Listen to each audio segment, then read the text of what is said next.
Hi, Misha here, and you've tolerated my kind of Star Wars heaviness lately. And that's just because I haven't had a lot else to talk about, and it's kind of been a stress reliever. Something I go to when things are going on. But I will reward that with looking at 5 new releases from Hobby Master, things I've kind of picked up over the last few months, and the shipment came in. Typically, what I'll do with Pete's Collectibles is just kind of get a thing going, and then when I have enough, have him ship them.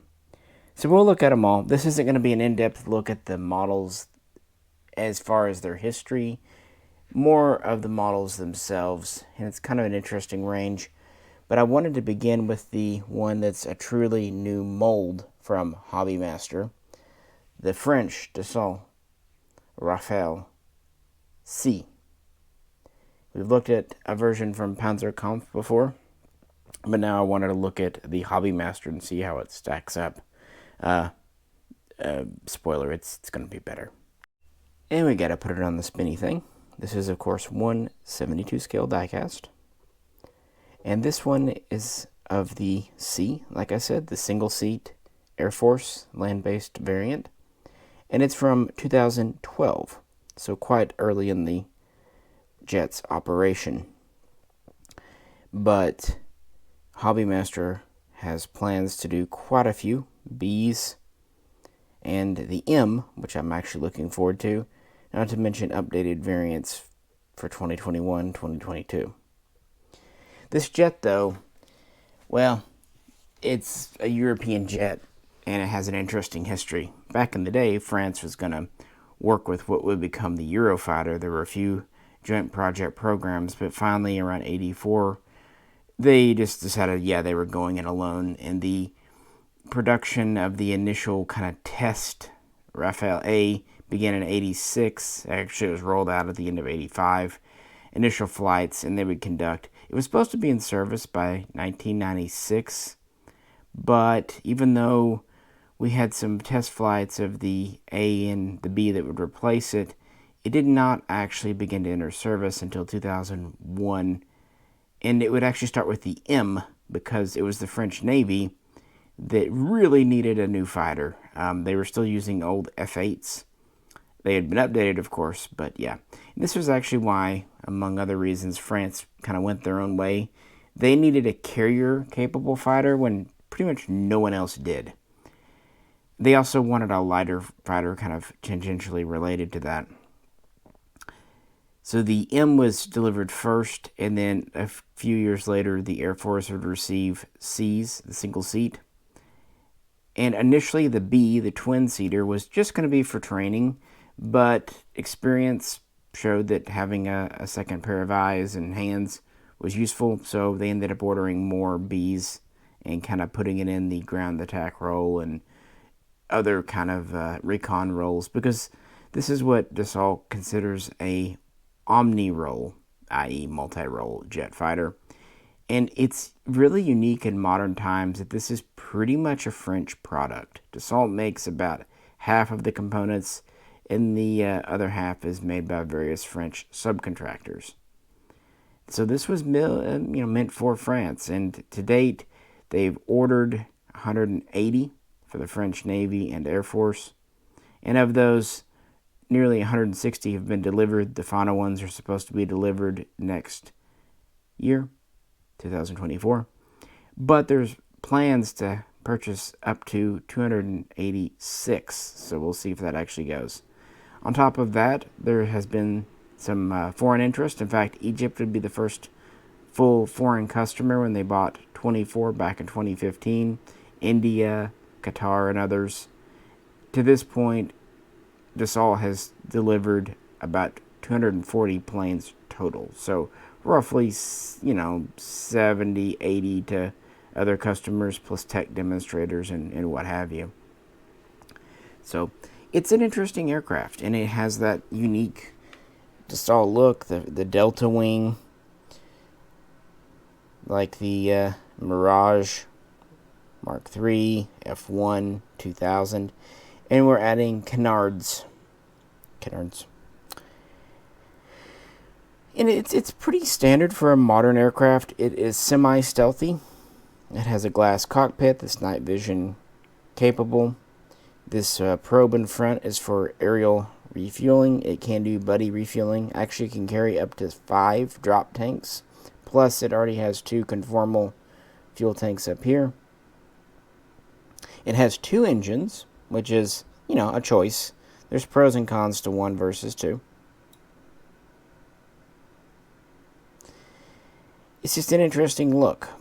Like I said, this is a single-seater, but the size doesn't really change. There's just, a spot in the back for a second guy. A fun fact, this model came with 2 pilots. I don't know why. I've never seen Hobbymaster do that before. I thought maybe I got a B, because they are doing a B. I could not figure out where the hell to put the second pilot. I futzed with it for longer than I'd like to admit, before I just realized they included 2. These are a very cramped cockpit. Actually, Hobbymaster ended up making a pilot for this that basically has no legs. And what's really funny, when I was using Hobbymaster pilots and putting them in my old Falcon Mirage 3 and F1, I had to cut their legs off at the knee to make them fit too. So it's not just me. It kind of made me feel, it cracked me up that Hobbymaster's solution was kind of like mine. And they did about the same thing. They just took a regular pilot and de-legged him. Oh well. As long as they provide a little wheelchair for him to get out. But yeah, this is a truly new mold, and it's pretty cool. I really do enjoy it, and I'm glad they're going to be kind of doing a whole series on these. As far as specs, overall, we're about 50 feet long, about a 36-foot wingspan, give or take. And it can carry just shy of 21,000 pounds on 14 hard points. Although, well, if you load it up that much, your range is going to be about a football field. So, realistically, you wouldn't do that. Max altitude, a little over 50,000 feet. And speed, it is capable of Mach 1.8 at altitude, or Mach 1.1 at close to sea level. And it can super cruise with at least a light enough ordnance load at about Mach 1.4. So, sensible speeds, nothing crazy, but very much commensurate with, say, the F-35. And like the F-35, cost and time went bananas, too. So, like most Hobbymasters, you can put the pilot in or out. It comes with 2 canopies, one for open, one for close. The canopy hinges on the side, so I move it around here. You can see the side hinge, which is kind of neat. Right. And like I said, you already have your refueling probe, vertical tail. I don't believe the canards move. When we take it off, I'll test it, but these are the only things that I believe are plastic. Everything else is metal. Yeah, tail's metal, your delta wing. That's kind of what's neat about this type of aircraft. When you do it in this type of diecast, it gets to be a lot of metal. And it comes on a nice stand that actually slots in as opposed to it cradles it. So let's look underneath. Typical stand, it just has a little slot, and it does slot in very tight. If you don't want to have it on the stand, you can either put a filler piece in that middle slot or a third centerline tank. It has a targeting pod up front that's removable. It's a thous pod. The original F1, the first variant, was only air-to-air. The F2 introduced air-to-surface, but they do need this targeting pod, and it's been improved over the years. The F3 added nuclear capability, and all the older F1s and F2s are updated to F3 standard, and now there's various new standards. In fact, there's an F4 coming out. So we have 2 drop tanks on this. We have 2 missiles kind of hugging the fuselage. There are actually 2 other hard points on other models that you can put up to 4 on the fuselage. And we have on the wingtips, these are air-to-air, relatively short range.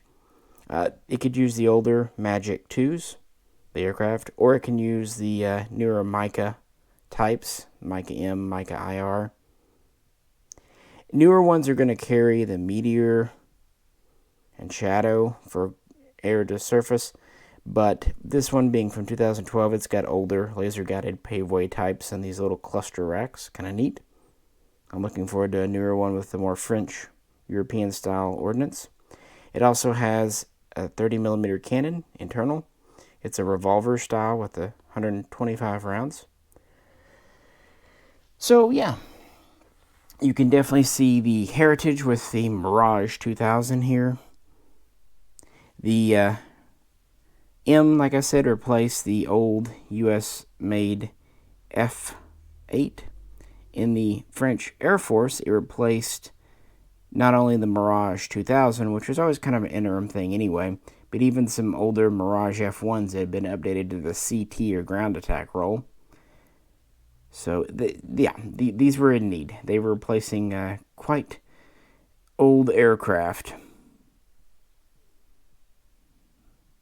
And they seem to be doing really well.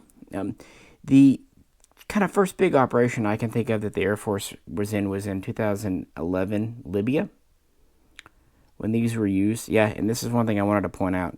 My right missile on the fuselage likes to fall out. It pegs in the other one okay, but I think I'll use a little blue tack. Not a big deal. They are unidirectional. You can only put one in each side. Everything else pegs in really tight. I don't know why this one's loose, but yeah, that's modeling for you. But I'll just put a dab of blue tack on it. I don't really want to glue it unless I just have to. But yeah, it just kind of hugs this fuselage here, this little slot. Of course, you can do gear up or gear down. Pegs in. But everything else is nice and tight. It comes with the wing tip missiles already on, typical for Hobby Master, but the undercarriage is, you can set it up however you prefer. But yeah, Libya was kind of their first big debut. They used air to surface, and that seemed to get them a lot of foreign sales, and that would be pretty much right when this was done. This is 2012 Tiger Meet, so right after the Libyan campaign set up with the missiles. And they've been used over Syria and other places since and in various operations, and seem to be a very competent, very capable aircraft. And for a long time, you could not find these in 1/72 scale diecast. So, what do you think? All in all, I'm pleased. It's very metal, quite heavy for its size. The canopy stays on very well. Pilot sits in there very secure. All the ordnance except this one missile fits very well. I think this is just, one of those things, because it is kind of sitting at a weird angle, and that can, if it's not lined up 100% proper, but I'll just tack it on, no big deal. The front gear, the closed at least, fits very tight. In fact, it's got a little bit of a lip. I might want to sand it just a smidgen. The rear gear set, it's all one piece, and it fits very well. Like I said, the vertical is metal, just as the wings are. And the stand is very, very well done, very tight. But no, it's nice to finally get a new mold. And before, as I said at the beginning, the only other Rafale we had at 1/72 scale diecast was from Panzerkampf, which is okay. I've done videos in the past on the B and the C, and maybe we'll do a comparison and a more in-depth look at this aircraft's specs and history. But for now, I just wanted to do kind of a look at the new Hobby Master.